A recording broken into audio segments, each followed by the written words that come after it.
3 months ago, I was living in a beach house with a view of the water. Right. And I am waking up as content or more content in my car right now because I'm following my purpose. This podcast that you're about to do. Yes. With me. Yes, sir. Executive producer, I think. I'm honored, right? Man, this is amazing. Yeah. I'm honored. OCD is often misdiagnosed because there's very little known about it. Because one of the things that you do is there's something called avoidance. And it's where you avoid anything that you think will trigger your OCD or trigger you to feel worse. So OCD has many different elements to it. One of them is scrupulosity. So scrupulosity is when you feel like God is angry with you all the time about everything. So that was one of my facets. So one of the ways I dealt with that is like giving him 2 middle fingers and going doing whatever I wanted and not caring about what he thought. Right. So last year I came to a point, I'm separated from my wife.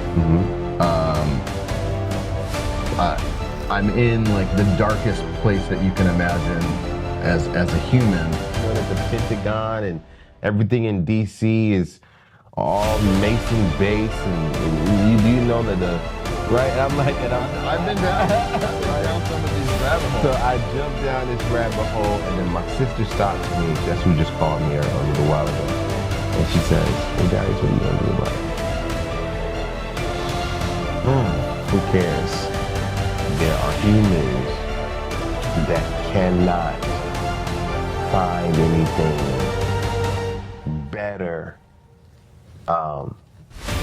to do or experience in this life other than the things of the flesh. It's not about chasing fleeting, temporary happiness or whatever that is, because it's void, it's empty, and at the end of the day, when you're in it and you truly open up your eyes, you're in the abyss, you just don't know it.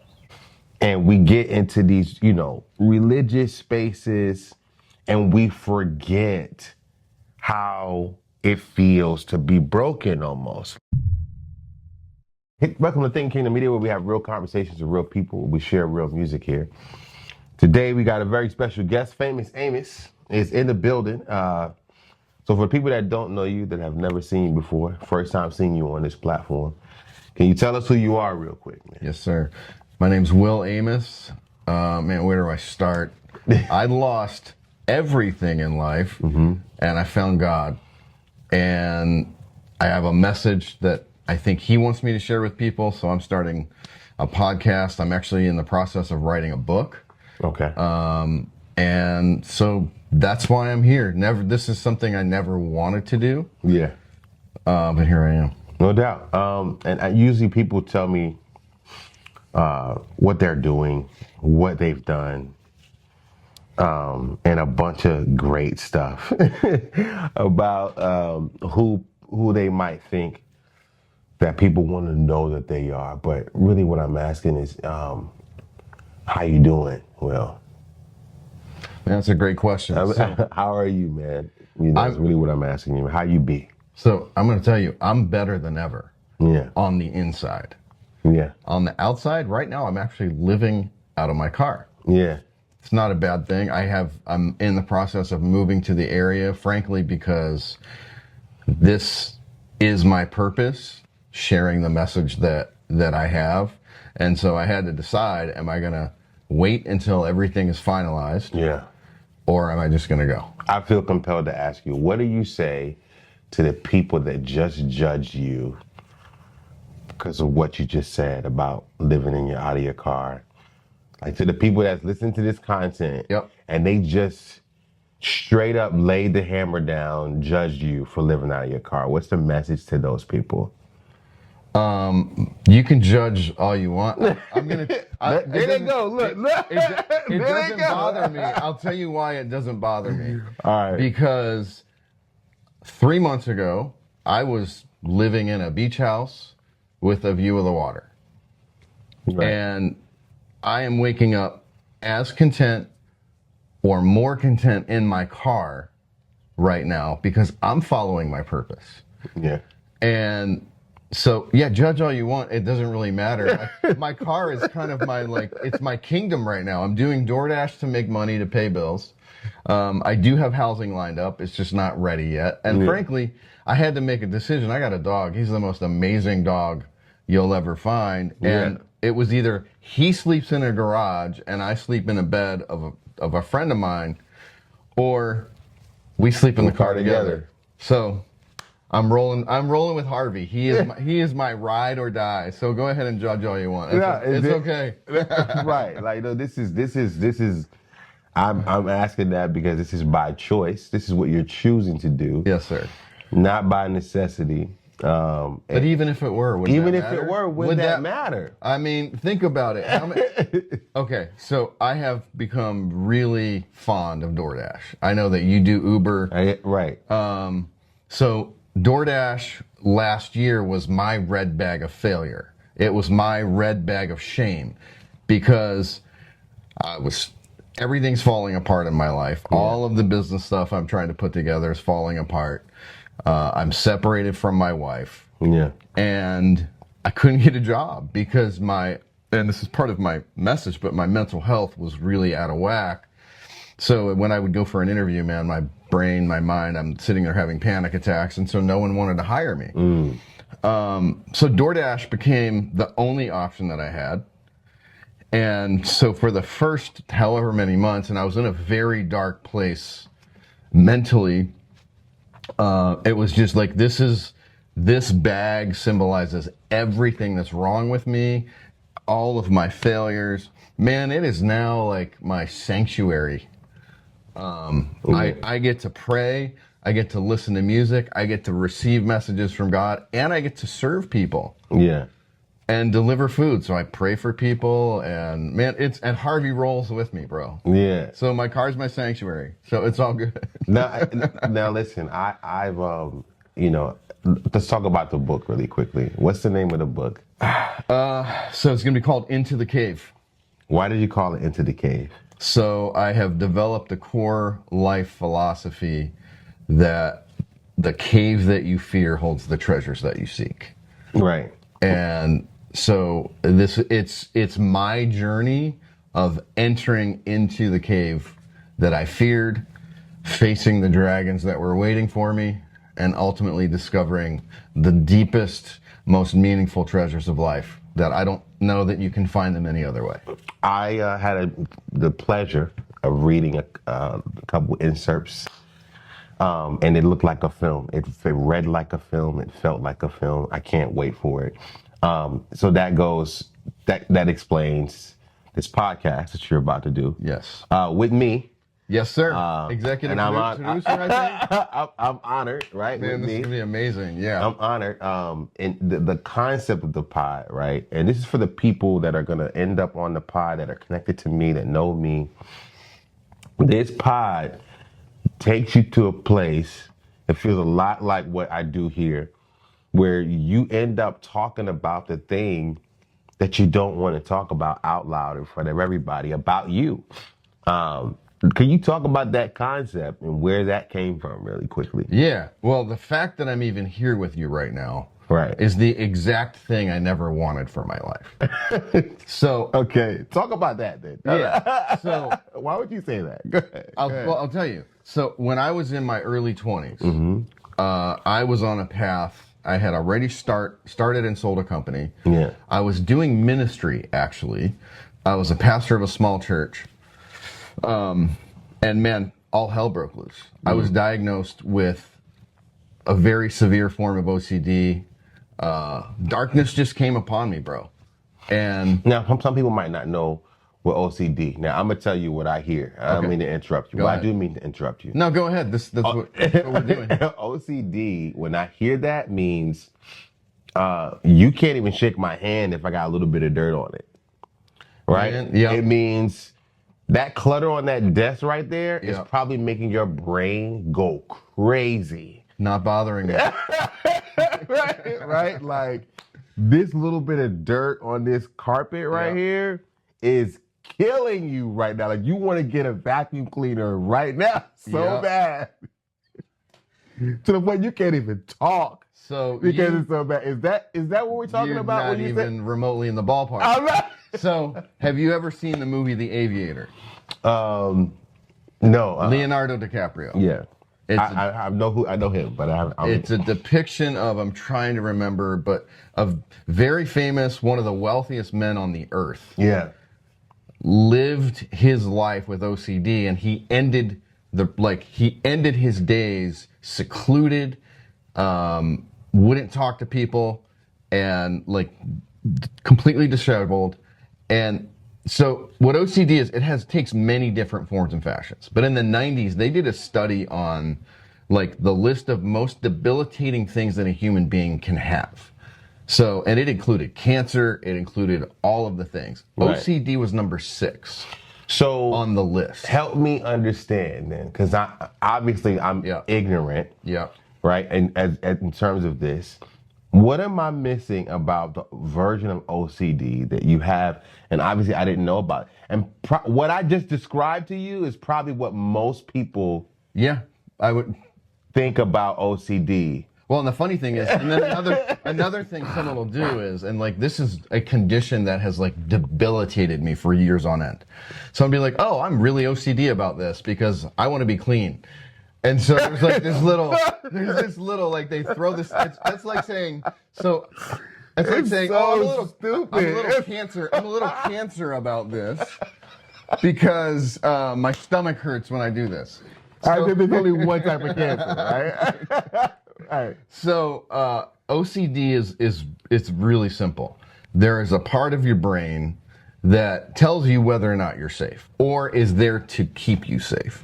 That part of your brain goes on hyper alert. Like your nervous system goes to like red line. And then the other part of your brain that intellectually tells you that whatever it is that you fear isn't real shuts off. So you live in, it comes as images, voices, thoughts, sensations. So the best way for me to describe it is you live with the sense of doom. Like the sky is falling all the time. Pit of doom. Exactly. The sky is falling. And then it typically will pick a theme. So there are all these, if you study OCD, there's all these different subcategories of it. Right. There's harm OCD. And this is where someone will have an image of harming people that they love. And then the worst part about it is it comes with compulsion. Wait, harming people that they love? Yes. Bro, it's giving people things that they're terrified of. Right. And then it tortures you with it. So, and your brain is doing this. Your brain, yes, it's a very small part of your brain is basically ruining your life. Okay. So, and I write about this in the book, by the way. Okay. So, this doesn't like, I'm certain this doesn't like come out of nowhere. Or does it? It can. So typically, do you develop this? No. Do you do something that causes this in your brain? So this is it? They think it's luck genetic. of the draw, right? Help me. They think it's genetic. So I found this amazing doctor. Mm-hmm. He did genetic testing. He tested my blood, my urine. He looked for all of these biomarkers. So what his goal is to like treat whatever underlying issues there might be in your body that are gonna maybe cause other issues. So I have 2 genetic defects, both of which are gonna, if you have them, the likelihood of you developing any one of like 20 or 30 different psychiatric disorders goes like up by 80%. Yeah. So I have 2. So they think it's genetic. A lot of times it will come as an onset, sort of like a sudden onset, late teens, early 20s. But almost everybody that has it, like, and for me, I'm like, I look back in retrospect, it's like, yeah, I had weird things going on in my mind as a kid that were my normal. But it comes, man, with like delusions. You end up in this. Okay, here's the bet. Have you ever seen the Netflix series Stranger Things? Yes. Okay. life with OCD is like you are permanently living in the upside down world, and everybody else. So you're in the same place as somebody else, but you're seeing things they're not seeing. Right. Yeah. That's the best way. So and it feels, honestly, it feels like that. Doom, fear, like it's torment. Right. So, and you don't even really ask for this, right? Or you don't really cause this. To just say it's schizophrenia or it's, delusions of grandeur, right? Or it's, or to just say that you got this fight or flight thing going on, it is an understatement. It's all of these things. Yeah, it's a whole package. So incidentally, you mentioned a couple of things. OCD is often misdiagnosed because there's very little known about it. Got you. So,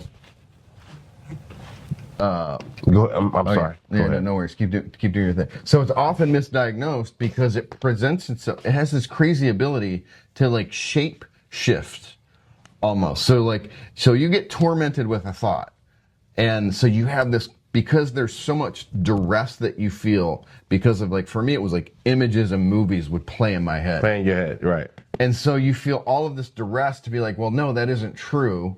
It can't be true. And then the more that you try and make it go away, the you feed the beast. You feed the beast. Yeah. So I've lived with it for 20 plus years. It just ended up culminating last year in, my wife just couldn't handle being with me anymore.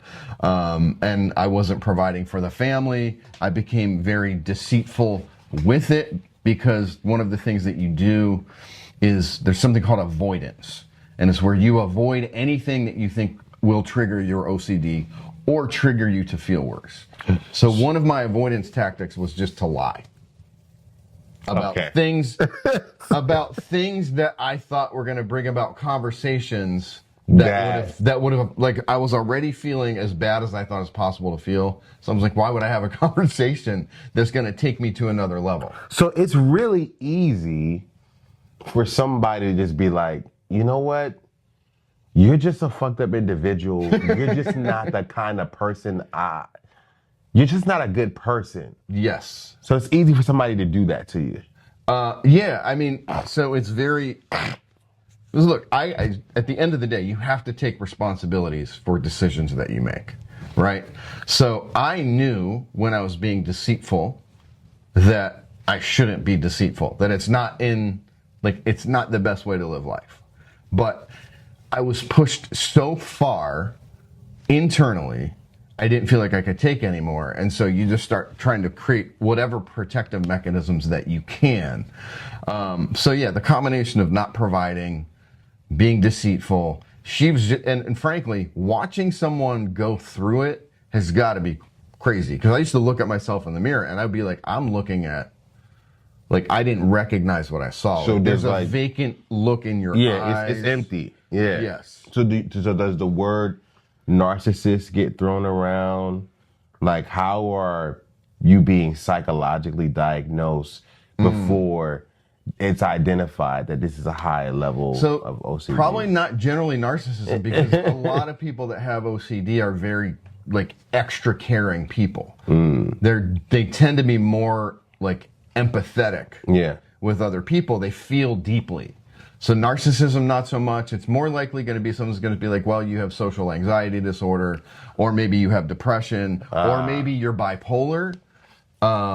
Because... So you wouldn't even, so being here in my garage on a Tuesday morning would be the worst thing that can really happen to you based on what... Well, yes, and there's a couple of reasons for that.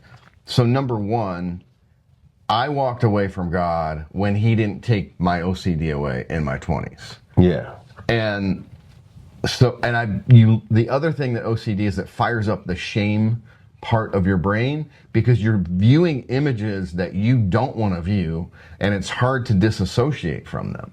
Yeah. And so you start to feel ashamed. You start to feel ashamed about everything. You're ashamed that you have the thoughts and feelings. You're ashamed of how much they impact your life. you're just ashamed. And so I got to a point where, I mean, I'll be honest with you. I developed some really unhealthy coping mechanisms, but they worked. And it's like alcohol, sometimes drugs, and women. Like that was like a way I could just, hey, if I drink enough, you have enough sex. Yes. So that was one of the ways that I lived or kind of made it through a number of years. Yeah. But I decided that I never wanted to talk about God because I was done with God. I gave him 2 middle fingers in my 20s. And I never want to talk about mental health. Yeah. I did not want to be the guy known as the dude that sucked because I was ashamed of it. I was ashamed of the label, ashamed of the fact that I live with it, ashamed of how much it impacted my life. So here I am. I'm now starting a podcast that is a lot about God because of what he did in my heart and in my life last year. And it's about mental health. So yeah, this is the last thing I wanted to be doing with my life, bro. So let's talk about your relationship with God really quickly. Yes. That's a lot with that. And then so many people are looking for food. Yeah. Spiritual food. And that's what I do here. I try to allow God into all conversations, right? And then remind people that, there's an ear here to hear what's really on your heart and try to create an environment that's super empathetic, charismatic, but empathetic, right? I want to, you can't offend me, right? I want to know where you are and, where you're going, if you can determine where you're going. So when you talk about your relationship with God from last year and how, I guess, your relationship has developed and grown. Yeah. If you could speak to that really quickly, that'd be good, man. So I was a pastor in my early 20s. I grew up as a Christian. Yeah. I started, so OCD has many different elements to it. One of them is scrupulosity. So scrupulosity is when you feel like God is angry with you all the time about everything. So that was one of my facets. So one of the ways I dealt with that is like giving him 2 middle fingers and doing whatever I wanted and not caring about what he thought. Right. So last year I came to a point, I'm separated from my wife. I'm in like the darkest place that you can imagine as a human. And I realized I had to make a decision. What kind of man was I going to become on the other side of whatever it is that I was going through? Right. And so I had tried it my way. That obviously didn't work because I'm 46. I'm back at the same place I was in my early 20s, and I had another situation like this in my 30s. So I was like, I got to go a different way. So I made a decision that I was going to, well, let me back up. Okay. I did 20 hours worth of like YouTube videos on, is there a scientific reason to believe in God? After 20 hours, I was like, I think it takes more faith to not believe in a creator than to believe in a creator, because the further that they go with science right now, like the more that they can go deep into a cell and look at the function of the mitochondria and like all the things that are happening, bro, there's no way, like there's just no way it just happened by accident. Right. There's like small cities living in your body with all these different, so I was like, okay, I believe in God, but then that led me to another thing, is like, what version? Right? Because there's a lot of different versions of God in the world. Yeah. So back to YouTube, man. And I grew up Christian, but I wasn't convinced that the idea of me and Jesus was just because I felt abandoned by him when I was serving him. Yeah. But I came to this and I found some really good YouTube stuff, and it was like, okay, you know what? Intellectually, it makes sense for me to believe in Jesus. Right. So I'm going to accept that. And then there was a third question. What does that mean in my life? Because if I say that I believe God is real, and I've decided that I'm going to follow Jesus, what does that mean for my life? And so I decided, well, if the Bible says this about God, I'm going to live as if that's true, whether or not I feel it. Or not, right. And I went months where I felt worse, got worse, but I decided, I was like, I'm going to trust God. And so I landed on this. God is real. He is good. He's trustworthy. And his love is endless and boundless in ways that we'll never understand. That's where I landed. And now I get to, so I landed on that intellectually. Now I get to live it. Yeah. And so back to living in my car. I wake up in God's presence. It's a royal chariot. It absolutely, absolutely. So I live enveloped in his love. Yeah. And I used to love mushrooms. Love the impact of psilocybin. Because you would feel, it just tends to like, you just feel love. Yeah, Bro, go ahead. The things that I used to worry about when I wasn't really understanding my citizenship. Yeah, man. Right? Like, yeah. Gosh, man, I wish I could get those years of worry back about my family, my marriage, my clothes, my shoes. Gosh, my money, my jobs. These are things that I acted as if God wasn't my father. Bro, this is where I landed, that third part of what does it mean? Yeah. I realized I got nothing to fear. Yeah. There's literally, if I die, I know where I'm going. Yeah. And I have a heavenly Father, like the King of Kings, the Lord of Lords, right. is like, you're my son. Yeah. And so he can't. So there's a worship song, I forget how it goes, but it's like, it says he can only be good. Yeah. He can only be good because he's good. So my take on that is he can't not be good. Yeah. So I just trust him. Yeah. And so it's easy now. It's weird because getting to that place became like a hack on beating OCD. Because one of my therapists was like, so you have to have the genetic predisposition to even be able to go there. Go there, right. But he's like, your belief systems create your perspectives, and then your perspectives and the stories you tell yourself create your reality. And so he's like, you've got to deconstruct your belief systems in order to get the reality that you want.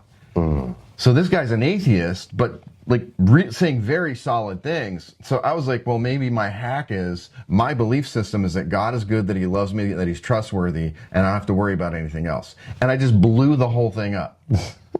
And so I didn't have any other belief systems that I had to change, because that became my North Star. Right. And so it was like, if I'm feeling, so here's the other thing. I'm doing DoorDash. We're talking about DoorDash.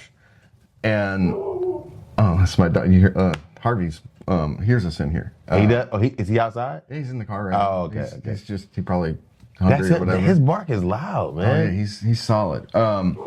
But the verse, your grace is sufficient for me, your strength is made perfect in my weakness, became my mantra. Yeah. And I almost reprogrammed my brain.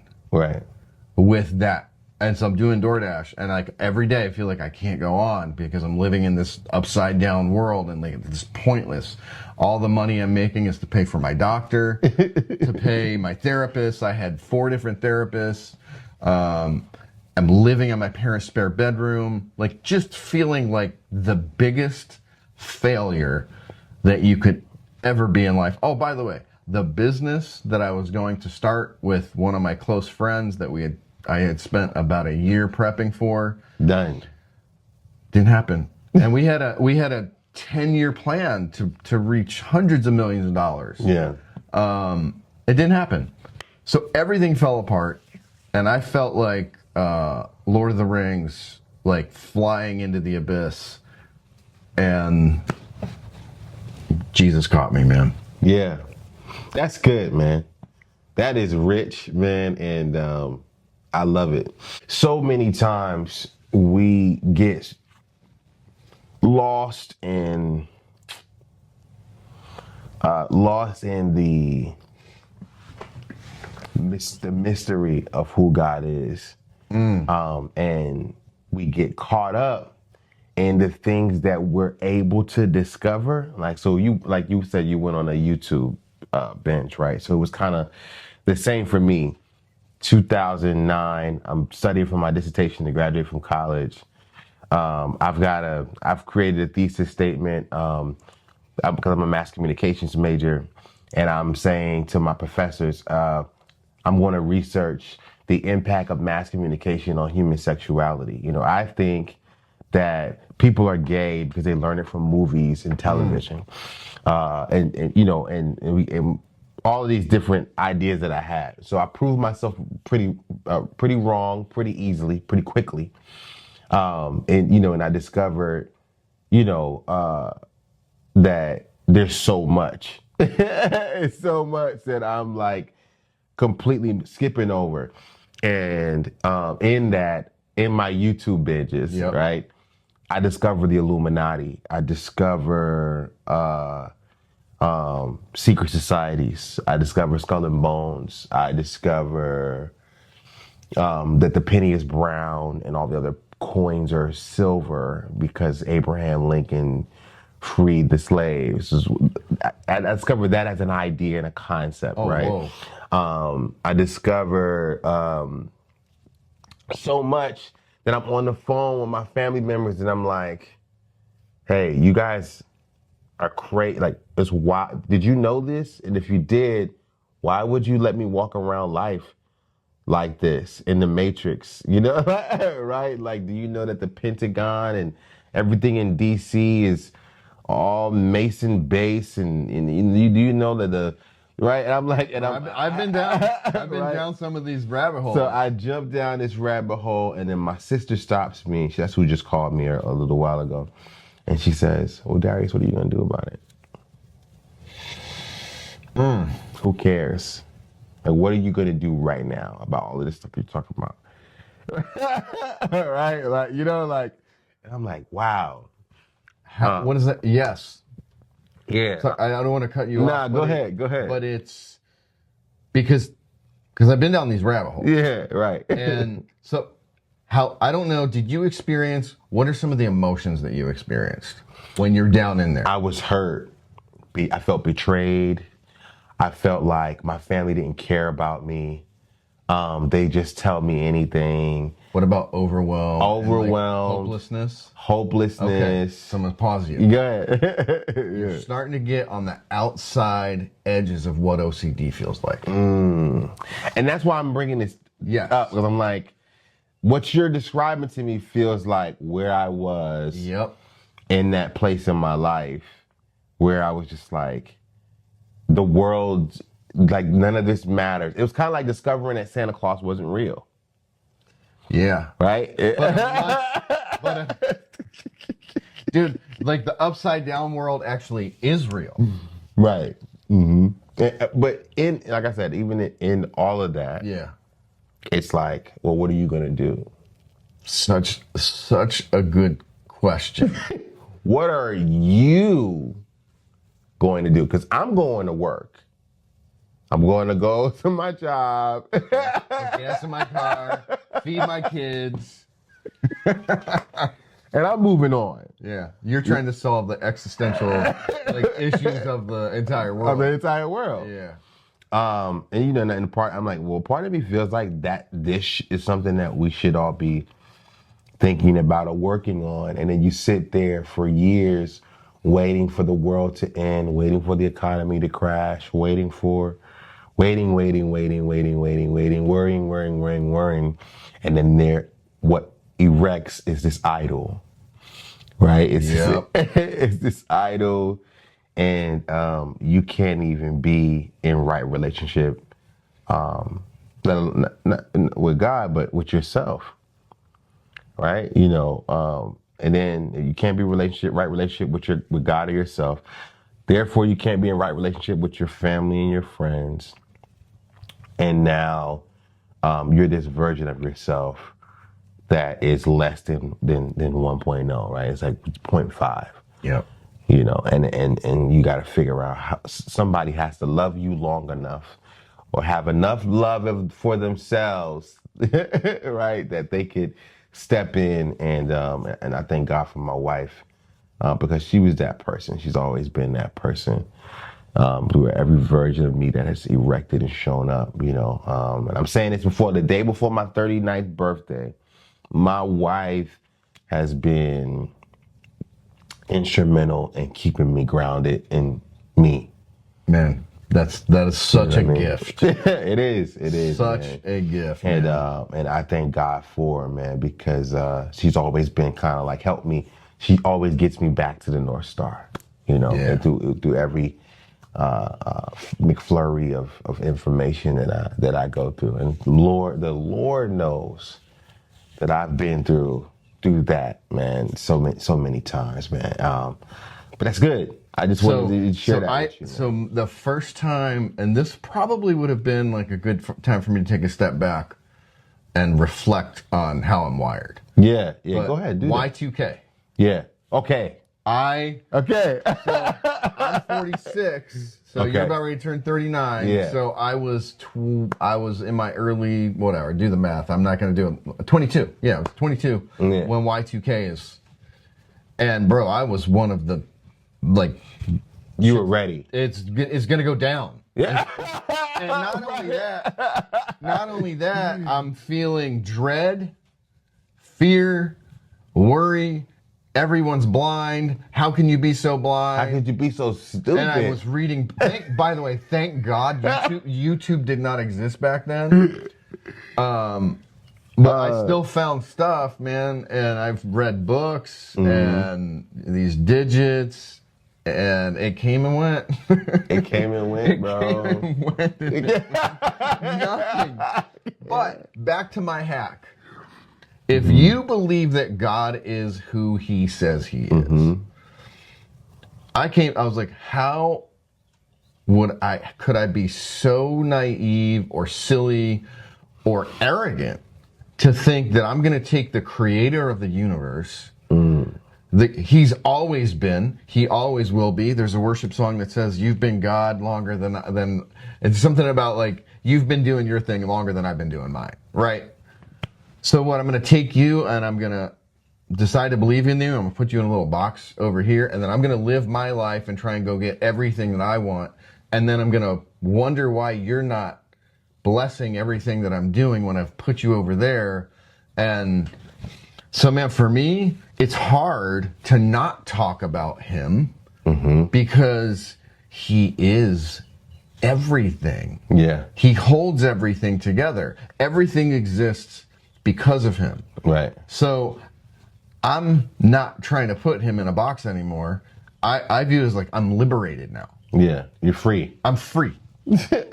And so I have nothing to fear and nothing to worry about, because if death is the worst thing that can happen to me, that's a promotion. That is.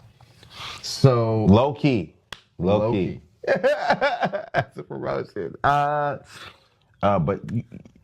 I'm glad you said that, because what I find to be super fascinating is there are humans that cannot find anything better to do or experience in this life other than the things of the flesh, right? And I'm so empathetic about that. Like, I know that having sex unlimited blesses maybe 95% of the men that I know. right? Like, and the other 5% are probably gay or something like that. I don't know. And I know that smoking and drinking is the bride of a lot of people in my life. Like, their lives wouldn't even function at a level that is sustainable for them without it, right? And so I know these people. right? So shout out to y'all, to them, Yep. Right? I'm here doing this content for them. Like, we gotta stop smoking.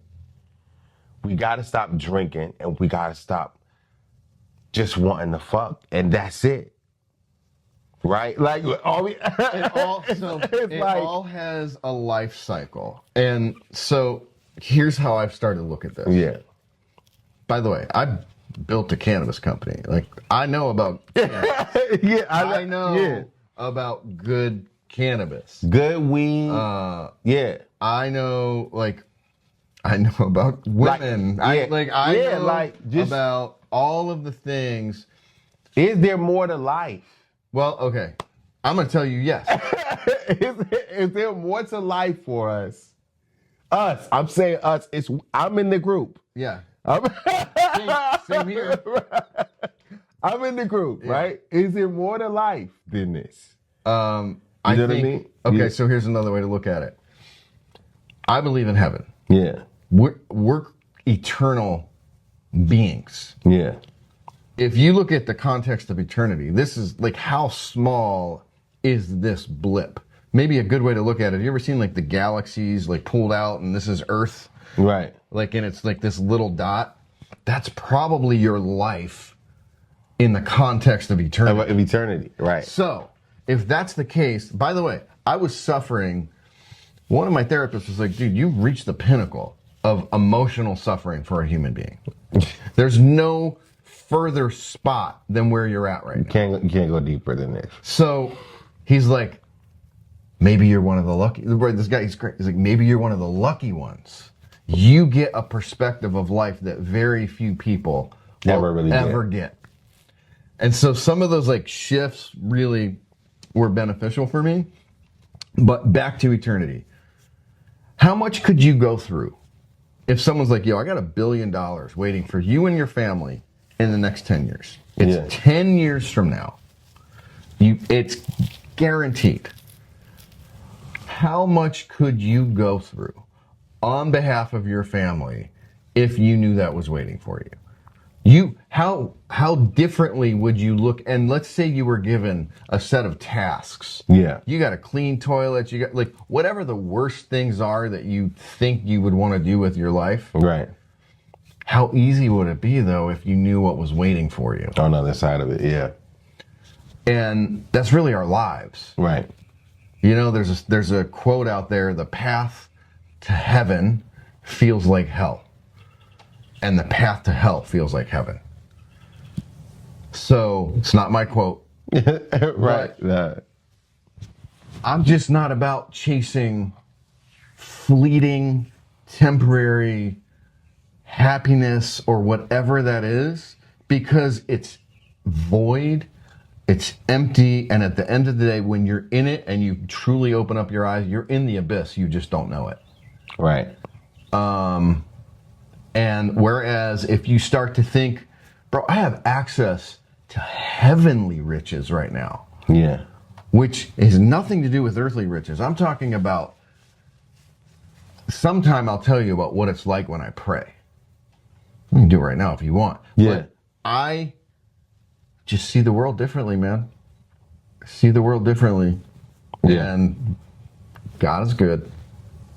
He loves me. And he's trustworthy. And if he's trustworthy, I'm not going to argue with what he wants me to do with my life. And honestly, it's why I'm living out of my car right now. Yeah. Because he's trustworthy. This is you know, so rooted in the heart of the gospel, for the abandoned, for the broken, for the left alone, right? Like the gospel is for us, right? And I always ask this question because it's like, you know, I can always feel that I have to keep reminding myself that at no point do I need to forget that I'm righteous, but I'm the same wretch. I'm the same broken person, abandoned person. Like, it's no room for me to really judge anybody else or like even tolerate somebody else doing that. And we get into these, religious spaces and we forget how it feels to be broken almost. Like, Yep. as if you get to a place where you've arrived and I no longer live there. And maybe you don't live there. Maybe your perspective has changed. Maybe your thinking is kingdom now. And every day you just know you're a son or a daughter of God, daughter of the Lord. But don't know how to live out your salvation in a way that's redemptive for other people. And I struggle with that. And my friends remind me all the time, hey, I'm still down here. Do you want to come down here with me and be with me? Yeah. So here's one of the things that I love about having suffered in the way that I've suffered. Right. You just end up with compassion. Yeah. And you do. the other thing is, because I've had very high heights in life. I have experienced success. I've experienced, I've lived like pretty much every facet of it. Right. And there's a thin line, man, that separates like the most functional, amazing human being in the world and like the lowest, like struggling drug addict, whatever. It's a thin line, and we don't realize how close any of us are at any given time to a possible breakdown. To a possible breakdown. Like we just don't know how close we are. Yeah. And the degrees of separation from the highest functioning human to the lowest functioning human. Yeah. Are small, man. Small, bro. Small. And so I can relate with anybody. Yeah. Now. Yeah. And it's like you get these perspectives in the caves or perspectives in the abyss, whatever you want to call it. Yeah. And I don't want other people to have to feel and go through what I have gone through. Yeah. And so part of, the reason you and I are talking is because I want to share this with people. Yeah. So let's give the people some outlook. Yeah. Some perspective. Who is this podcast for? And what should the people that are consuming the work that we're gonna do, what should they expect? You know what I mean? Great questions. So I think, let me give you the purpose of the podcast, and then we can dig deeper, like who fits the... Yeah. So it is to give hope to the hopeless. Yeah. To that person who is like they're living life, but they feel like they're on the hamster wheel, like they can't go on anymore. Like, okay, I'm going to back up. I didn't talk about it earlier. Yeah. My OCD, the OCD that I was experiencing last year, had morphed into suicide OCD, where all I thought about 9 months of last year, I had the thought that I should kill myself over and over in my head.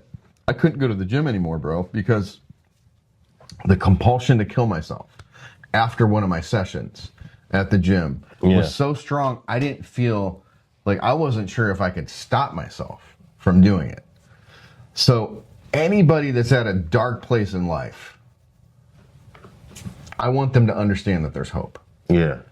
The reality is, even just life's challenges, I think that you can learn a lot from someone who has been in the abyss. Who's been down there. Who has been down there. So it's for people that maybe life isn't what they hoped that it would be. Maybe they're struggling. Maybe they're trying to improve. The things they're doing aren't working. I want to give those people hope, and I want to provide them with perspectives that might shift their thinking, that might unlock like genuine fulfillment in life, no matter where they're at. It's for those people. And then who knows where it goes, man? Like sometimes I just might want to have a fun conversation about something that's not related to deep, dark caves and the abyss and all of that. But part of that is I recorded a video, and I haven't shown that to you, but last November 1st of last year. So what's today's June 2nd? Today's June 2nd, yeah. Yeah, actually it's my brother's birthday. I got to call him. No, today is June 3rd. Oh shoot, I missed his birthday. You missed his birthday. All right, I'll call him later. Today's June 3rd. I thought today's June 2nd. So not that long ago, my lowest point in life, I documented it. And so part of my story is that your life, your happiness in life, your fulfillment in life is not determined by what's going on in your life. And that is going to mess with people's heads. But it doesn't have to be. And so I want people to know, like, okay, this is not going to be about, hey, we're going to help you get rich tomorrow, or here's this hack. Man, I want people to be willing to face the parts of themselves that they're trying to shut off. Like, where in their life can they go and face things that they've been trying to push away? Because that process of growth and pain, man, I believe so much that your purpose in life is often fueled by the pain that you've been through. Yeah. The shattered part of it is, I think the parts of us that get shattered are the parts where God's light shines out of us. Yeah. Did I answer your question? You did. And there's so many people that I see all the time have bouts with suicidal thoughts openly on Facebook, statuses. I opened this platform here at Thinking Kingdom to give people a space to talk in hopes that I can minister some grace, right? That was the heart of it all. And 5 years later, I'm still going. And you know, it's important what you're talking about doing with this and the purpose of this podcast. But we said the people ideally, like I said, I think it would be people that's been in that that's in that dark place, can get contact and context with people that have been there. For the people that need help understanding that happiness comes from within you. And if you can have enough love for you that there's some overflow left over, then that's what you give out, right? That's what you hand out to people. And if you don't have an overflow, if you're not loving from a place of overflow, then you're loving from a place of lack, and that's not heaven, right? Yep. So go ahead. Can I interrupt? Go ahead. I'm agreeing with everything, Yeah. but I see things. So I have all these different perspectives I've gotten in the cave. So I'm not worried about loving myself. Yeah. And I'll tell you why. Because I'm living with open hands. Yeah. So I'm constantly, my overflow is God's love is pouring out on me and spilling out onto other people. Come on, that. So I'm not actively trying to love myself. I'm actually actively trying to not care about what I want, what my flesh wants. Like we could have a long conversation about self-esteem and like why is it that like almost every major religious tradition is like in Christianity it's die to self. In Buddhism it's like don't be attached to anything, like detachment. And then we have this core philosophy of like build yourself up. Yeah. I'm like, no. You're like, no. We're so flawed as human beings. I'm not interested in loving myself. Because myself is the part of me that attaches to things. That's the selfish part of me that wants success to the point where I'll lie to people. Or, you know what I mean? That's myself. I'm not trying to build that part up. I'm willing to let that part dissolve into nothingness. I'm not going to try and kill it, because I'd rather let it dissolve and just allow God's love to dissolve it. So I'm simultaneously fearless and more confident in life than I've ever been, and acutely aware of all of my weaknesses. Got you.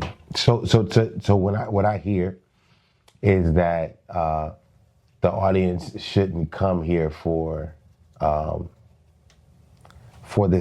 self-help stuff that they probably always get from, you know, Christianese and church, right? It's God is our source. God is our king. God is our fortress. He's our strong tower. Preach. These are the ideas. He's your provision. He's my provision. He's my provider. Yes. And God's original ideas. Yeah. God's original ideas. I like that. Who is he? Who is really? he? Who is he really? So the third part of my thing, who is he really? And what does that mean for my life? Yeah. I am endeavoring to live, albeit very imperfectly, as if everything that he says about himself is absolutely true. You got a low battery. Yeah, I see it. Yeah, we got everything about 4 that he minutes. says about himself is true. Mm-hmm. So, do I have faith in myself? Nah. Do I have faith in God? Yeah, he's got me. So let's roll. Let's do this. Let's do that. Yeah. Let's do that. Man, this is gonna be good, man. How about episode 1, man? Let's say stay tuned. Yep. There's a lot more of this that's gonna come. And let's just clarify, so because I've got people that I'm going to be showing this to, Yeah. you've got your people, you're going to be my executive producer, Okay. right? It's official, yes. I mean, that's what I want, I'm gonna executive produce this podcast. my man. bro. So Yep. I appreciate that, and because I love what you've built. So let's just talk a little bit about what you are doing. Yeah. Man, I believe in you so much, and I told, so we have a mutual friend, I won't share his name right now, Yeah. but that introduced us, and I told him, I said, I'm really excited about working with Darius. And I said, you want to know what I'm more excited about? Having him in my life as a friend, Yeah. and as a fellow man that I can link up with, Yeah. shoulder to shoulder. And I said, if I had to choose between friendship or working together, I would choose the friendship. Yeah, for sure. And we've only known each other a short period of time, but you're one of those people that within like 5 minutes, I'm like, whoa, this is one of my brothers. Yeah, for sure. So I'm super excited to work with you. I'm honored Yeah. that you're going to be working with me. I'm honored that you're going to be working with the Shattered Shaken thing that we're doing. Yeah. I'm excited about where it's going. And bro, it's an adventure. Let's roll. Man, let's do it. Let's do it. Peace and grace. Think Hannah Media is Darius Dior. Famous Amos is in the building, man. And we are going to be doing this podcast. Y'all make sure y'all stay tuned, stay locked in. We appreciate you. God bless.